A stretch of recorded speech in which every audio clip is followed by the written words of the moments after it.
What if I can teach you some simple steps to get your tornado kick to the next level?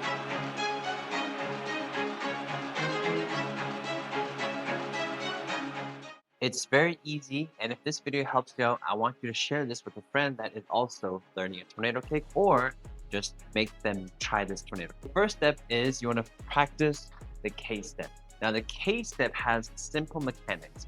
You want to open up your front foot. That allows your hip to be opened instead of closed. If you're closed, you have to force your hip to go that way. That's not what you want to do. You want to open at the same time your hips are open like this. So when you step forward, it is effortless. Hands, how are you gonna position your hands? You're gonna set like this, drop like that. You're gonna open at the same time. You're gonna follow with your left hand. So just practice this motion a couple times in a very relaxed state, just like this. Next is you're gonna step forward. Now, when I step forward, I tend to step forward a little bit more like that, going this way instead of straight or inside. The key importance is if the target is right in front of you, your right hand or whichever you're stepping forward with is very important. You don't want to pass the target with your other hand. Make sure you want to hold it up, and I'll tell you why. If the target is here and my body is ready to spin, I want to make sure that I have a full force and power and drive with my right hand because I'm kicking my right leg, and vice versa if you're doing your left side. So if I go here, I probably lose 30% of that speed and momentum compared to if I'm over here, I can use my torso and twist even harder. I want you to imagine a golf swing. If I can swing all the way back and then hit the ball, it'll go a bit further. But if I swing halfway, it might go straight, but it won't go as far. Same concept with your K step. Good, not so good. Okay, so once you get this, I want you to practice this opening and freeze. Opening and freeze. The freeze will also come in play when you're actually doing it in one smooth motion.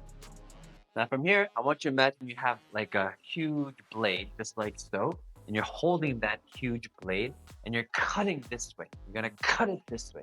So when you spin, you're gonna cut this way, and then once you finish your cut here, you're gonna do another cut diagonally, going this way through the target.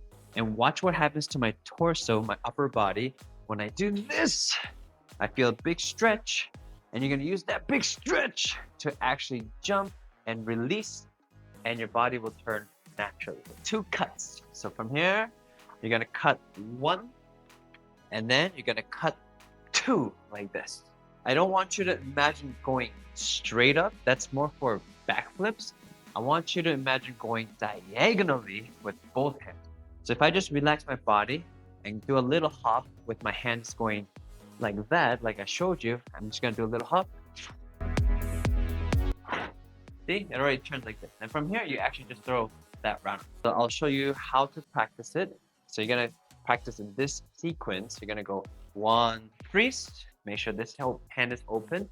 And you're gonna cut, freeze as much as you can, and you're gonna cut and land on this leg, 1, and land on your left leg.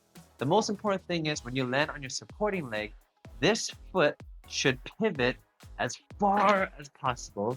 I would like to say 180 degrees or further. Don't go 90 degrees with the target. If you go 90 degrees with the target, your kick is going to be like that. So if you go 180, your hip will actually overturn and your kick will go like this. So you're gonna go open, freeze, cut, balance, cut, land on your left leg. To try to go slowly, but only put 1 pause, which is 1 pause, smooth.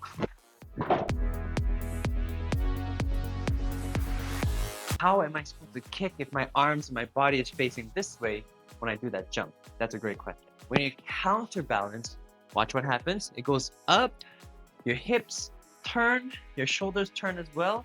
But when you do that roundhouse kick, you're going to counterbalance like this. So it helps your body to stay balanced when you're flying in the air. I'll show you one without counterbalance, and I'll show you another one with counterbalance. So number 1, no counterbalance. Kind of like that. So you do a little bit go over and you do lose balance a bit, now I'll show you one with counterbalance.